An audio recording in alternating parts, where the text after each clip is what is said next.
All right, well, Dom, the Pacers on top take game one in the series, 117-98 over the Bucks here at Gainbridge Fieldhouse. Crowd was going, crowd's happy, not much to worry about throughout the duration of this game. Pretty much start to finish, the Pacers had this one in the book. Yeah, you saw the way they started this game, going up and down the floor. They were going to give Giannis his, right? Giannis ended the game 36-12, but not a lot of action elsewhere for the Milwaukee Bucks in this one. Under 30% from beyond the arc, and for the Pacers, Pascal Siakam was great. Tyrese Haliburton didn't light it up as far as scoring goes, but his impact was felt all over the floor. 12 assists in this basketball game. Benedict Mathurin did great, and really the Pacers, after a strong second quarter, kept the Bucks at arm's length, and not a lot of drama in this one. Yeah, and that's sort of what you hope for, because we watch these NBA games all the time, especially the last couple of years, that if you do have a 28-point lead, which Indiana had in the first half at one point, sometimes you can't get too comfortable because you know that these guys can score and they can make the bucket whenever they want to. So yeah, as you mentioned, the balance and the depth is sort of what we've been hinging on leading up to this game, and the Pacers certainly flexed that. The starters looking great on the floor. Pascal Siakam leading the way with 25 points, hit timely shots throughout the entire game, and there were just little momentum spurts throughout that kind of kept them that distance. Even when the Bucks were knocking on the door of getting to under 10, the Pacers stifled that right away and got this thing to the end. 117-98 winners over the Bucks in game one. Post-game analysis here from Rick Carlisle and the players. Rick, what were you pleased about execution-wise from your team today? I thought the first half, our level of persistence was good, and it was consistent. Things stalled out some in the third quarter. I got to look at it. I haven't looked at any of the film yet, but the series is 1/7 over, and game two will be monumentally more difficult than this one. Big plays in that third quarter. How did that help you guys survive that Buck stretch in the second half? Well, around the rim, he's a big factor, and he got some big rebounds, and he hit some important shots.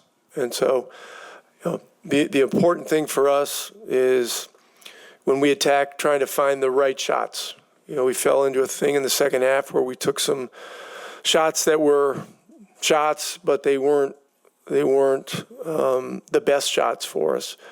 And Milwaukee had a lot to do with it, So as you would look at things from game to game, that'll certainly be one of the adjustments that we make. That was my last question. But what else would you like to see some improvement in as it goes to game two on Tuesday? A lot of things. I mean, Giannis got to the basket too much. We're trying to build walls. He's still getting there, and he's a great player, and great players cause collateral problems. And so it's not a surprise, but, we got to look at that. We fouled them a lot. We've got to cut down on fouls, and, we'll see. I mean, the ebbs and flows of a series are so up and down. It's impossible to predict exactly what's going to happen from game to game. That being said, obviously you go into this knowing Giannis is probably going to score. I imagine one of the biggest things you want to do is make sure he's not getting double-figure assists like he was. He only had one. Obviously, you were able to hold everybody else to better than manageable numbers. I mean, how did you like how you managed to make life at least a little bit difficult on him and make sure that nobody else was beating you? Well, I mean, their shooters got going in the second half, and that's a concern. Now, some of those shots weren't necessarily coming off the first pass, but he had some hockey assists on those. So, we got to look at all that stuff. In an NBA game with great players, you can't take away everything, So we got to keep working on making it hard. And then, look, from game to game, there's no telling who's going to be available from a personnel standpoint. We got to be ready for Dame to come back, and a whole host of things. Obviously, Ben Mathurin and Jarris Walker, basically Ben playing his first playoff minutes, Jarris playing kind of his first most really meaningful, playoff minutes. What did you like about this? The contributions you got, especially from both of them in the first half. I think they both did a very solid job out there. Mathurin's offense in the first half was a big factor. He had drives. He was active around the basket and cuts. Jarris hit a big shot. It's great for those guys to jump right into the deep end. Against a a seasoned veteran playoff team in Milwaukee. I mean, they got a lot of guys that played a lot of playoff games, and to feel what it's like. The second half was a little bit different for everybody. It just they went more zone. They got it slowed down a little bit, and so the game's going to feel different. It's going to be different, and so we got to look at that. But overall, I was very happy for them. It was a great opportunity for them to get right into it, and some very good things happened. Remember last year you guys made a point of telling Drew that there was going to be scoring opportunities there, even in this series and the playoffs in general. And obviously, you attacked right out of the gate. Just what did you like about his approach, especially early on scoring the basketball? Everybody on our team's got to be armed and dangerous, to score. Striking the right balance is everything for our team. And so as we get into this and you go from game to game, there's going to be different storylines. There's going to be different skirmishes during the game. There's going to be all kinds of that stuff. We've got to maintain a level head and a high level of aggression while also maintaining poise. Rick, Tyrese struggled shooting the ball tonight, but what'd you like about his overall game and still obviously doing what he normally does, getting guys involved? Yeah, I don't worry about his shooting. It took a while for him to get on the board, but every team is going to be trying to make life miserable for him, and he understands it, and he's developed a really good discipline and patience when teams, try to take him out of it early. So, I'll have to look at the whole game to be really, really able to give you a global answer on that, but I thought he balanced things very well, and I thought defensively, his attention to detail was very good in this game, and it's got to be very good for everybody because these guys cause so many problems, and we're talking about a game where Lillard didn't even play yet, so there'll be a lot going on as we move forward. Rick, you mentioned the other day that Pascal has understated greatness. What do you mean by that? What makes him understated and great at the same time? Well, I think the average person watching the game wouldn't presume that he was 10 for 15 with 25 points. I think that's it. And a lot of his baskets come at in timely parts of the game, and for some reason they kind of get overlooked a little bit, But that's part of his grace as a competitor, and so he's obviously very, very important to us. Hey, Miles, what did you think was the key to getting off to that big lead in the first half? Momentum, carried, I think, great through Gamebridge today. When you start the game off hitting shots and getting the crowd into the game, works well in your favor. So I think we did a good job of establishing the way we wanted to play early and then, defensively just flying around. How's you held them to 98? What did you like about what you guys did defensively today? I think we just made them be decision makers. At the end of the day, it's not a one-man job guarding Giannis or some of the better players over there. It's a team effort. I got to give a lot of credit to Pascal Siakam. To carry the offensive load and also the defensive load like that. It's going to be daunting. It's tough going on all series, but we got his back. Miles, you had 4 blocks today. You had the one in the third quarter on Giannis where the crowd just goes crazy. What do moments like that in a playoff game do for a team? Momentum changers or momentum shifters at that. I think it's huge, especially when you're at home. You have to keep the crowd into the game. It's a big part of the playoffs, something I've learned just in my experience because, momentum plays a huge part in just, our style of play as well. And then I saw Matherin had 9 of his 13 in the second quarter. How do you think he handled his playoff debut and the boost that he gave you off the bench? I loved it. I think he's a very poised individual. I told him before the game, my only real advice to you is just to lose yourself in the moment and don't have any expectations. When you start setting expectations for yourself, especially for your first playoff series, that can lead to disappointment that doesn't even need to be there in the first place. So I think he did a good job staying poised and, he played a great second half. Apologies if you got asked this one already, but imagine going into this, Giannis is probably going to get his points, but you're trying to obviously make life hard on him, but mostly make sure he's not getting a ton of assists by getting a lot of open threes for other guys. What did you guys like about kind of your complete defensive game plan, especially holding them to 2 of 16 from 3 in the first half? I think it was decent. We definitely have areas to improve. I think we fouled way too much. I think we missed time, some of our doubles as well. So overall, I think it was a good to get our baseline. That's what game one's all about. Get your baseline, you make your adjustments, you improve from there. So I'm glad that we got a dose of where we're at right now. Then, we watch film, we have 2 days evaluating them, we make our adjustments from there. So obviously you were able to hit, I think, 4 or 6 from 3. Just how important is that for you in this series to be able to get some clean looks and knock some of those down? Yeah, floor spacing is very important in the playoffs. It just provides room for everybody to work, and just me shooting the ball with confidence is something I've done for a long time now. So I'll just continue to keep picking and choosing my spots, when to be aggressive, and mixing them in. Miles, you've obviously been with this franchise for a long time now. You've been through a lot of playoff experience here. What does it mean to have this crowd behind you in the playoffs? It's unbelievable, man. I think I was just talking to JJ about it. Just be able to hit the first shot. My first home series, opener series, whatever you want to call it, was really cool, man. It's the moments like this I don't take for granted. And my whole family's here. Everybody's watching back home, and I understand how it's the sport of Indiana. So, just to be the one that's seen the highs and the lows, and I think it's a beautiful thing to build. You know what I mean? I think a lot of guys can get to organization, when they're hot, or jump around. And I've seen this thing from the bottom, and it's a very special moment. But we still have a long way to go, man. It's just one game down, and 15 more. Andrew Nimhart had a big first half. What did you like about his performance? I just think that he set the tone for us. Getting downhill, I think he went right at Brooke a couple of times, and when he's a very heady guard. I think people don't realize how strong he is, until you see the results. So I like the way he established himself defensively, and I like offensively how he just didn't settle. Last one for me, Miles. When it comes to Pascal, 25 and 7 tonight. Yeah. How much do you appreciate just his steadiness? I mean, it doesn't always maybe look like it's the most explosive game. Then you look up, it's like, okay, he's got another 20 again.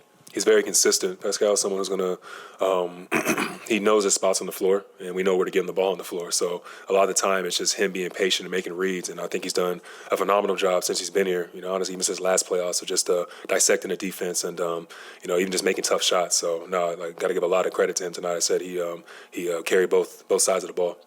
Pascal, after the start you guys got off to in the playoffs last year, what to you was different today and so important in starting off on a different foot?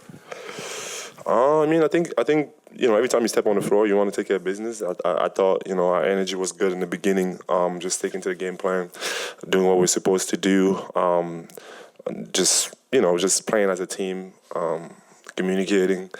I thought we did that well. In the first half, obviously, third quarter, it wasn't the best, but I thought we came back and corrected some of those things, got some important stops when we needed them and when we couldn't get a bucket. But yeah, I think it feels good to get the first game, but as we know, is for us to get 4, so that's the happy to get this one. Go back, watch film, correct the things that we didn't do right, and we know they're going to make some adjustment. They're going to come back, and we got to just be ready for that. You had the assignment a few times, but it is a team effort. What did you like about the way you guys defended Giannis, and what do you need to do better in that matchup in Game 2? It's a tough coverage. Just, he's coming downhill. You got to, do the best you can. He's really good at getting to the paint, getting to the rim. He's strong. He's physical. So it's gonna take a lot. And I thought we did a decent job, but he got a lot of easy buckets there too. And we just gotta continue to make it as hard as we can on him. It's a tough job for sure. You mentioned that third quarter, but is there anything specifically you'd like to see improvement from you guys in Game 2? I think for us, just continue to make it look crowded out there. Get to shooters. Some of the shooters got loose. We know they can do that. So we gotta try to. Obviously, it's hard because you gotta be there to help for Giannis and then get to shooters. But we gotta get to them. And I thought we could have done that a little better than that too. And just even on defense, they scored 98. I still thought there was possessions there that we just didn't do what we were supposed to do, and we got to correct that for sure. You were just talking about getting out of the shooters. Obviously, they were 2 of 16 in the first half. Do you look at that and say, man, there were ones they could have hit, or do you look at it and say, okay, was there something you feel like you guys did really well? No, I think we got to make it hard. We got to make it hard, and like I said, it's a tough job because we got to do both. Try to stop Giannis and also get to shooters and we just got to make sure that we contest them. And like I said, it's basketball, and they just got to live with the results. But as long as our process is good, which I thought in certain instances it wasn't, as long as we get that down, we'll be okay. You talked about him getting downhill. Obviously, you guys have pressed full court a lot, and you did that a lot less on him. What makes that the right move to be able to kind of be back and be set against him? Yeah, I mean, he's fast, so yeah, you gotta make sure that you're there. And it's a hard job. He's athletic, and he can do it all. So kind of just make sure you're in the right spot, and don't want him to just blow by you. So I think that's those precautions you have to take. So obviously you go 10 for 15 for 25 in this game, get shots from a bunch of different areas. Just what you like about your own approach and how you managed to find shots in the spots that you like? Yeah, just trying to get to my spots, playing the game the way it's supposed to, just simple, not a lot of thinking, just play the game. And at this point of the year, like it doesn't matter, like next game, time I go for 30, like it doesn't matter. I think as long as we play the right way and we get the shots that we're supposed to get and the shots that we want to get, I think, that's what's important. And for me, I just got to try to stay aggressive on both sides of the floor, and have an impact in the game, and it's just not scoring, it's everything else. And yeah, like it was a decent game. What did you like on and off the ball from Drew defensively today? Yeah, Drew was aggressive from the jump. I like his, when he's aggressive, getting downhill. Like I always tell him that, like he's one of the best at doing that. Like he can get downhill. And also we know what he can do on defense. Like he's a special player. And I just love the way how aggressive it was, and from the jump. And we need that from him. You were without Matherin all last year. Today he played some pretty crucial minutes. What did you think about his first playoff experience and first playoff minutes? Yeah, it was great. I thought Ben was great. He did a good job on defense. I liked his approach on that, just picking up full court, guarding, and we know how talented he is, and I think at the end of the day, like it's just making sure that we put him in position to be successful, and for himself, just keeping the game simple. And I thought he did that today, and I'm sure that's not the best we're going to see from him for sure. Pascal, the cameras caught you and Dame telling you all how much you love each other. But how much do you think moments like that, seriously, when you're competing and I may be talking church, whatever, just how much do you welcome that come playoff time? Yeah, I mean, I have nothing to say about that. I think it's just, it's a lot of talking at the end of the day. I just want to hoop. I want to play ball. And obviously, we know it's the playoffs and it's extra, and all of that. But I'm focused on the game. Like, I want us to continue to, do the things that we're doing, and trying to go out there and win games and do it the hard way and do it, together. And to be honest, like that's what I'm focused on. Like all the other stuff is, it's not my focus.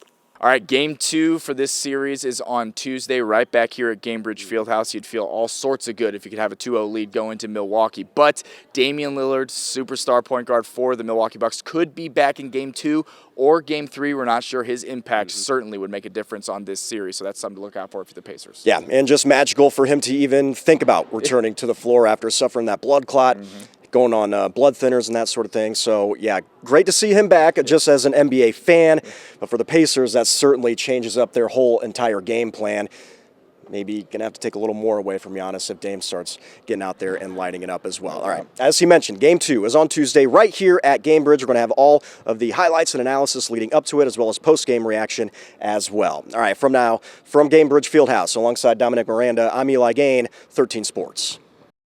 Hey everybody, here at Gainbridge Fieldhouse, downtown Indianapolis, after a dominating Game 1 win for the Pacers over the Milwaukee Bucks, 117-98, and it didn't feel that close at points during this game. The Pacers up by as many as 28, but they get it done in Game 1. Joining me now, Tony East of Locked On Pacers. Tony, First thoughts, impressions of this game. They kept them at arm's length. The Pacers did, the Bucks, start to finish, really. I think they've got to be thrilled with how they started this game. The first half in particular was exactly how the Pacers like to play. And they didn't even shoot that awesome throughout the game. They shot pretty well, but they were getting into the paint whenever they wanted. Whenever they had a mismatch, they got to it quickly. The speed of the game is how they like to play instead of how the Bucks like to play. They were never in the mud, regardless of who was on the floor. I thought it was very impressive that regardless of who was on the floor, the Pacers were able to play the way they wanted all night. Yeah, and really just stymie any sort of Bucks run, right? The Bucks flirted with, I felt like the lead was 12 for like 30 minutes there in the fourth quarter. The Bucks never did get it under 10 points, and the Pacers, of course, winning by 19. But it felt like the Pacers were like, okay, Giannis, you can have 50,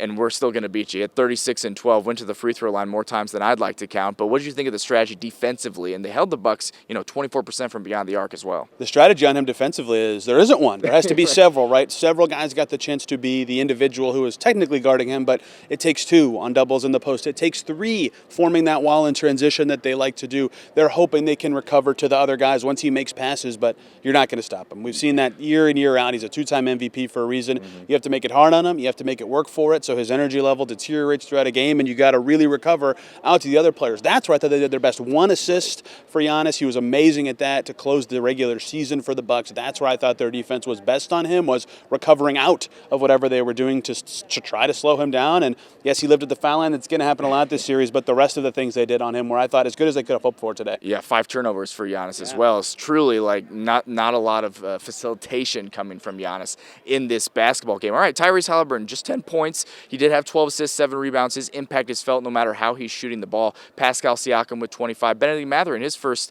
playoff experience had a really nice game off the bench. 6 Pacers players in double figures. You're right, they didn't shoot great, but it felt like they still controlled this game. What do you attribute that to? I think they'll be thrilled with the shots they got tonight, and I think that's part of why they will feel like they controlled the game is they can get shots they want, right? They got open threes, I think 4 their first 5 shots were wide open threes. Benedict Mathurin's cutting was on point in his first ever playoff game. He's not even known for his cutting, and it was crisp in this game. Siakam got the shots he wanted. Maybe the Bucks can make adjustments to take away some things, but even if the Pacers didn't shoot well, to be able to get the looks that they like has to feel great. Haliburton, how rare is his 0 for 7 for him from deep? A lot of his misses were the floater that he's become very good at as his career's kind of evolved. A lot of guys did miss some shots that they can typically make, and that happens in the playoffs. They might lose a game because of it, but if they can generate the shots they like, they'll feel good about that the whole series, and I thought they did that today, and that's why they jumped out to such a big lead. Yeah, no doubt about it. I want to mention again, the Bucks, the best three-point shooting team in the league. We talked about just last week, 24% here on Saturday night. We know that's not going to be the case every single game in this series, but how needed is Damian Lillard's presence, which we might see here in Game 2 or Game 3. Still not certain on that, but he's more likely than not going to return during this series. How much does that change the series, if at all? Yeah, a huge amount, right? The Bucks shooters off the bench are an awesome group. That's why they made a late push. They put that lineup together for a ton of consecutive minutes. A.J. Green made, I think, 3 or 4 just in the fourth quarter, and that's what can be scary about the Bucks and why they were so good in the regular season. They also have Dame, who's an excellent shooter himself, and should he return, that would change a lot of things for the Bucks, who have been relying on Ryan Rollins, who's been playing well for them, but certainly a step down from a many-time All-Star, right? So that's another reason it's so important for the Pacers to get off to a strong start today. Do it before the All-Star can return or is able to return, even though he did end up becoming involved in the game via some late conversations with the Pacers star. So that was also important. I think recovering out to shooters was something the Pacers, like I mentioned earlier, did very well in slowing down that good shooting Bucks team, and they'll have to be even better at that if Lillard's back soon. I thought Pascal Siakam's effort recovering on shooters was remarkable, no doubt about it. He does it on both ends of the floor. Giannis Antetokounmpo, 36 points, 12 rebounds. Not another Bucks starter in double figures. In fact, Kyle Kuzma, goose egg for Kyle Kuzma. I've had some jokes about that in the media room. There's no doubt about that. But that's Tony East of Locked On Pacers. We're going to be talking to him, recapping each game of the Pacers playoffs run, not just this first round. As far as they go, you'll see Tony East on WTHR Plus and, of course, on air as well on Channel 13. Thank you so much, sir. Appreciate you, as always. He has awesome insight. You can see Locked On Pacers on WTHR Plus on demand, so I highly recommend that. We'll see if Pacers can get it done in Game 2. That's Tuesday, right back here at Gainbridge Fieldhouse. For now, here in downtown Indy, Tony East, I'm Dominic Miranda.